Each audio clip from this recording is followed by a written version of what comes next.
Hey guys, my name is Rakeen, and I'm a second year student in UT Dallas majoring in computer science.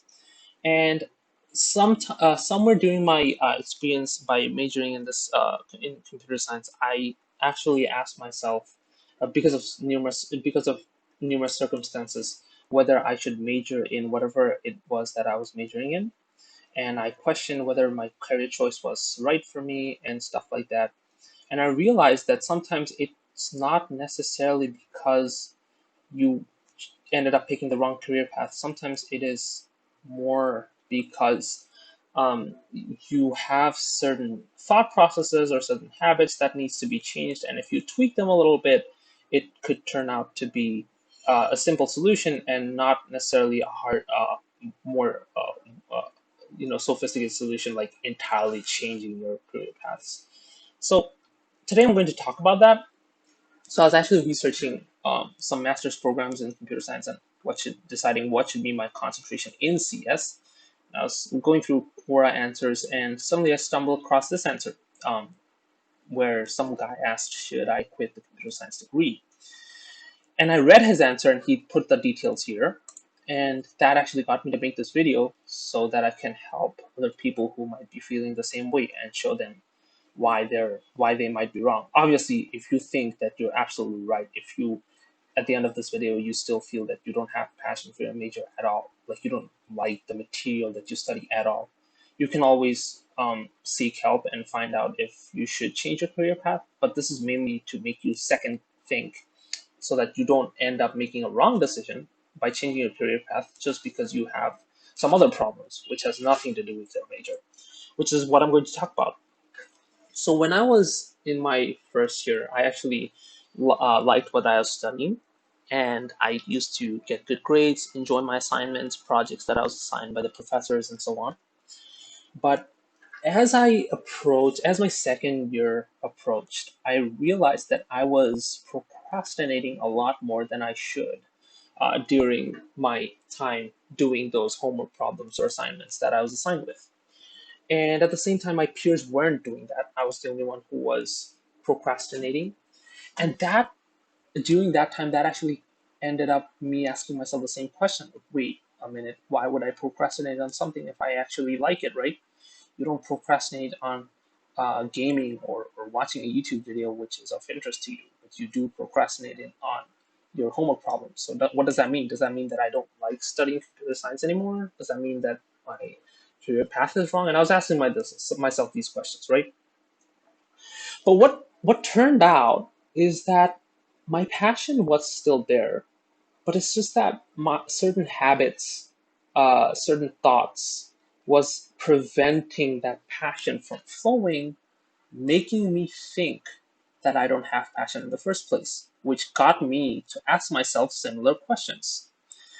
So in my case, what I had to do is I had to stop procrastinating. Like whatever the reason that was, I had to stop procrastinating on my assignments so that I can devote time to my projects and learn as much as possible from them rather than just wing them and somehow secure a good grade. So what I ended up doing is I dwelled deep into my mind and I asked myself, why am I procrastinating on my assignments if I actually have a good time doing them and if I actually like learning material related to my major? And the answer was pretty simple. The reason why I was doing it is because I had a subconscious thought which led me to procrastinate. Um, when I realized this, it was all about realizing what the subconscious thought was so that I can find out a way to battle it, right? And upon delving deeper into my mind, I realized that it was this. When I reached my second year after successfully completing my first year with a lot of happiness and passion for the stuff that I was learning. When I was about to start my second year, every time I would be assigned something, I actually thought that, wait a minute, I'm going to spend hours behind this project or this homework problem. I'm going to write 300 to 400 lines of code. But eventually, what's going to happen is a professor is going to look at it. He's going to say, okay, good job. And then he's going to assign me a grade. gonna stamp an A or an A star grade on my transcript, and then my code would be lost forever. It will never be used, and my hours of work gone just to prove a professor that I learned something from his classes. So that was the subconscious thought, and I found that to be pretty, you know, weird that I was putting in the hours, I was using my brain to write some beautiful pieces of algorithms, and it was not being of help to anyone other than the professor. And it was not even helping the professor, it was just helping him to do his job so that he can assign me a grade. And I wanted it to be different. I wanted to work for things that was more meaningful rather than prove to a professor that you're learning stuff. I wanted to write softwares that somehow developed into an app so that it could affect people somehow. That's what I was looking forward to. So I was kind of tired of constantly writing or spending time behind long homework problems that eventually did nothing but improve my GPA a little bit. So that was the subconscious thought that, which is basically my work was of no value. Let me rephrase that. Subconscious thought which resulted in delaying assignments. And the thought was my work was of no value, no more value than a simple grade. And I wanted it to be different. But once I realized that this thought is why I kept procrastinating on my assignments, procrastinating on my assignments led me to learn my material less, which led me to develop my skill levels less, which led me to be a worse programmer, which led me to think that I'm average, which led me to ask myself this question. Whereas my passion's still there, it's just that this simple thought needs to be tweaked, and maybe I don't have to think about completely changing my entire career path. So what I did to address this thought is I began to counterthink. I began to think stuff like, hey, maybe my assignments are nothing worth more than a simple grade after the professor checks it, but maybe this could be my way of proving to the professor that I did learn something from class. Maybe I could take the homework problems, and rather than seeing them in a meaningless way, maybe I could take them as a challenge from my professor to me, and I can prove to him that I can accept and solve this programming challenge. And by saying that I'm thinking these counter thoughts, I'm not just saying words. I'm actually trying to get my mind to believe these things. And apart from addressing the mental part of it, I would also change my habits. For example, if I really wasn't as passionate about solving homework problems after that my professors assigned me with, I could try to change my habits so that rather than doing them in my room, I could do them with friends. And that's when I developed the habit of looking for study partners.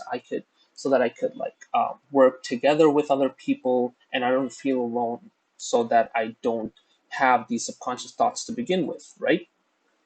So it turns out that if you work with other people, if you solve problems together, it turns out to be much more fun. And the work gets accomplished faster so that I can actually have free time to do something meaningful rather than spend my entire day on solving the homework problems that I got from my classes, right?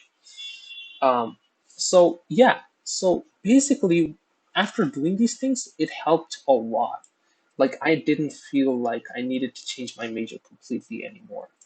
Which brings me to my first possible solution about why you could be wrong when you're questioning your major choice or career path is that rather than questioning it, just figure out if you need to redesign your life to give time to your major. Maybe you're procrastinating on your assignments, right? Maybe you're cramming late night for your exams. And you know what happens. Like when you're cramming late at night or pulling off all nighters, even the most beautiful of things can turn out to be the most groggiest of material. Like even if you're super passionate about, let's say, mechanical engineering, the dynamic water flow that you're studying 3 a.m. in the night to prepare for a 7 a.m. exam is going to feel like a drag and you can't do anything about it. So maybe it's not you who don't have passion for your major. Maybe it's more about changing your habits, getting ample sleep, get it like not being constantly hungry, eating on time, taking care of your life, or changing subconscious thoughts that make you think otherwise so that you can give time to your major by redesigning your life and see whether you actually have passion for your major or not, and not just use this as an excuse to change your career path because that is going to be a longer and more horrendous process. You don't want to change your career path when you actually shouldn't, right? So that's one of the reasons that could be going wrong, which means that you might not have to change your major. The other reason it could be just you getting to tweak your mindset a little bit so that you can see the stuff that you're learning in a different way. So let me elaborate on this. I was reading this question, and this is the guy who asked it. So let's read this answer. He asks, "Hello everyone, thank you for answering my question. I'm currently in the middle of my first degree in computer science at a highly valued institution. I have always wanted to study computer science. When I was a kid, I used to build websites, learn some HTML, CSS, PHP, and so on. Loved the whole coding process and dealing with the code. And however, now I'm in the academia, I must say the degree took the wind out of my sails. In addition to that, I feel like I can't really excel in this field. Although my grades show that I'm above average, I'm not excelling. See, I'll explain in a bit why I'm highlighting these certain points. I'm a very high achieving person. I cannot help feeling average, which kills the passion for me. Okay, I don't know if this is the result of having a lot of new stuff to learn or lack of experience in the software development field. Honestly, I'm thinking about quitting the degree and seeking profession in other fields like law or medicine. I don't know if this kind of thinking is a result of the emotional state I'm in right now, or maybe I should change the course of my career. If you dealt with the same feelings or situation in your educational journey, I would love for you to share your piece of experience with me. Thank you. Okay, so upon reading this guy's answer, obviously I don't want to make assumptions on such small details. I don't know anything about this guy's life. I mean, his name is anonymous, right? How would I know that? But upon reading the information so far, what I get is that maybe this guy's wrong. He doesn't need to change his career path. He just needs to tweak his mindset a little bit. Why? Let me show you why. First of all, he mentions that when he was a kid, he used to build websites, which means that although these are front end code and doesn't really need much of a brain work, he does mention that he has been working with code from an early process and he loved the whole coding process and dealing with code. However, now the reason why he says that he doesn't feel the passion anymore is because he wants to be above average, which he isn't because he's not excelling. And he mentions that directly. I cannot help feeling average, which kills the passion for me. So I don't know. Do you think that oh my god, okay. I don't know. Do you think oh my god, okay. I don't know. Do you think that your passion being killed just because you cannot help feeling average is a justified way of addressing not just the computer science major, but any majors? Like, is that the reason why you should have passion in the first place? That's where it gets you to ask questions, which results in you tweaking your mindset a little bit because maybe you need to see things in a more positive, in a different sort of a way. Let me ask you something. When it comes to athletes or musicians who are basically celebrities, maybe this excelling thing as part of their motivations makes sense because they're already at the top of the ladder, and a bit more training can help them to climb to the top of the top. And when the stakes are so high, that sort of thinking helps them to motivate themselves. But when it comes to academic fields, you see, you have millions of people studying different things in the same field. You'll always realize that somebody is better than you at something else in the same field, which means that you might never actually feel like you're the best of the best in an academic field. Like, we have the best footballer in the world. We arguably have some of the best musicians in the world, but we don't have the best computer scientist in the world. We don't have the best historian in the world. We don't have the best uh, mathematician in the world. I mean, we had mathematics gurus who invented certain things like Albert Einstein, but we don't have them constantly, and we don't have a list of them maintain a list of people who did that, right? Yeah, sure, you can go on to make certain inventions to the point where you can win Nobel Prizes, but we still can't say that they're the best at what they do. We just give them honor for whatever they invented in these specific academic fields. So what that means is maybe this guy shouldn't be thinking like this in the first place for the things that he's trying to do in his life. Maybe he shouldn't try to excel so much. And maybe he should develop a growth mindset instead. What that means is he shouldn't feel so down every time he has to learn new material, and maybe he should look at learning new material as an opportunity to grow his skills. See the difference? That's basically the difference between a negative way of thinking and a positive way of looking at the stuff that you already don't know. If he somehow developed a way to think like that, he could have a growth mindset, which would simultaneously result in him being a better programmer every single day, after improvement, right?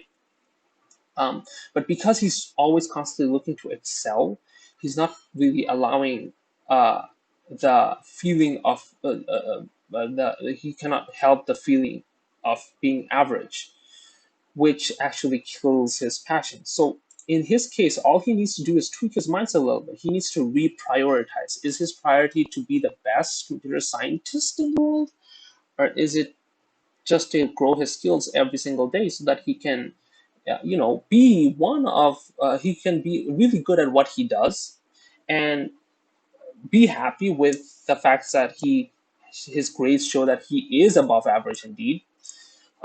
Be happy with the fact that he can use those skills to benefit society somehow. Because if he changed his mindset a little bit, he might realize that his passion rekindled just like when it did when he was a kid, right? So sometimes it's not our major which is wrong. Sometimes it doesn't mean that we need to change our career path. Sometimes it just means we need to tweak some aspect of our mindset. So basically, these are the 2 points you need to realize. These are really two really abstract points. They cover a lot of other subpoints, which I'm not going to go in this video because that is going to be a video length of infinite minutes. But these two abstract points is what we need to address to figure out whether we should change our career path or whether it's just something simple in our life that needs a change instead of a whole change of major. Anyways, this was my first video, which is why I stumbled a little bit. I'm actually pretty nervous, even though nobody's watching me right now. Um, but hopefully, I can get better at speaking, which ironically is good skill for computer scientists because you need to communicate a lot. And the main purpose was so that if anyone has the same question about whether they should change their major, I just hope that they change for good reason and they're not making the same mistake as other people make, because it's not their major that was initially wrong. It was just one of these 2 points. So I hope that can get you to think a bit differently and see where the root problem lies. And I hope this helped. So thank you very much.